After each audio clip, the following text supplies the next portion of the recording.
Here is the guide on how we run a basic movie night in the auditorium.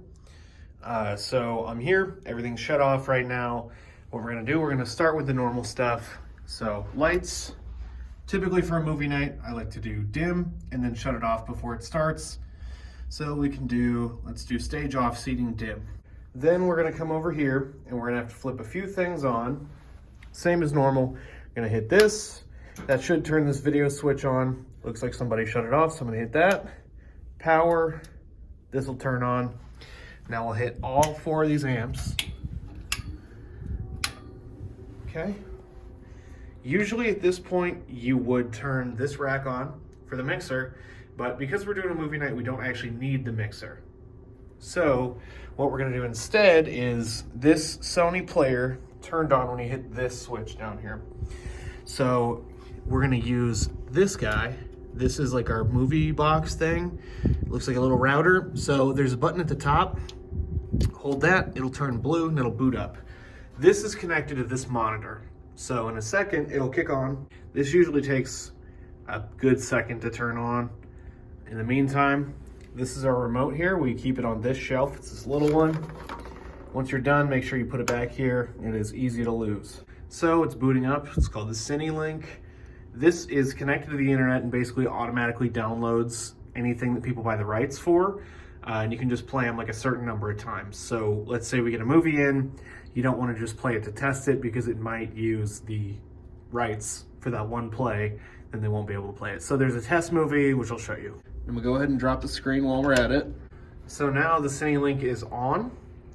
You can see we've got 2 things here. We've got Tears of Steel, which is like a test movie that was built into this thing. Then we have Barbie. That shouldn't be there, but this was the last movie we had. At some point, it'll just disappear, but I guess not today. So what I'm gonna do is I'm going to start Tears of Steel. I'm gonna restart it. So this should be starting now, and you won't see it up here. It'll just show you this basic like menu thing. And what we're gonna do now is instead of using Intellics like we normally do, we're gonna use Sony. And at the end of the night, once you're done, you wanna make sure this is switched back or else you might throw somebody off. But then that is going to essentially use the HDMI from the movie player and send sound to the receiver here. So I started up the projector, and this will kick on in a second, and you'll be able to see what's going on here. So I only partially dropped the screen because there's something up there and didn't want to run into it. So our projector is warmed up a bit. You can see this is the default screen for the CineLink. Now we're gonna go back over to here and make sure we're all good. So this receiver, a lot of the time will default to BD/DVD. Instead of that, that basically is trying to take sound from our Blu-ray. Instead of that, I don't know if, yeah. So this note tells you use game input for CineLink player. So how you do that is you're gonna turn this input knob 1 to the right. Then you're on game mode. Now it'll take the audio from this guy here. So I'm gonna use this remote and I'm just gonna hit playback. I'm gonna restart. It's really slow. So now it should kick on with sound. Okay, it's kind of hard to hear from in here, but it's got sound coming through. No mixer. There you go. So whatever movie you have during your movie night should show up on the main screen. As long as this was turned on beforehand, it'll automatically download. And I will typically make sure the movies are downloaded like a long time before you have to come in here and do the whole thing.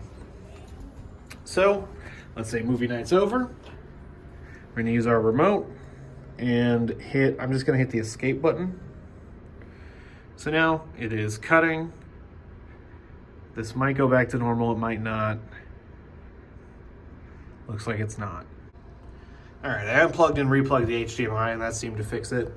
So I'm gonna go ahead and shut it off.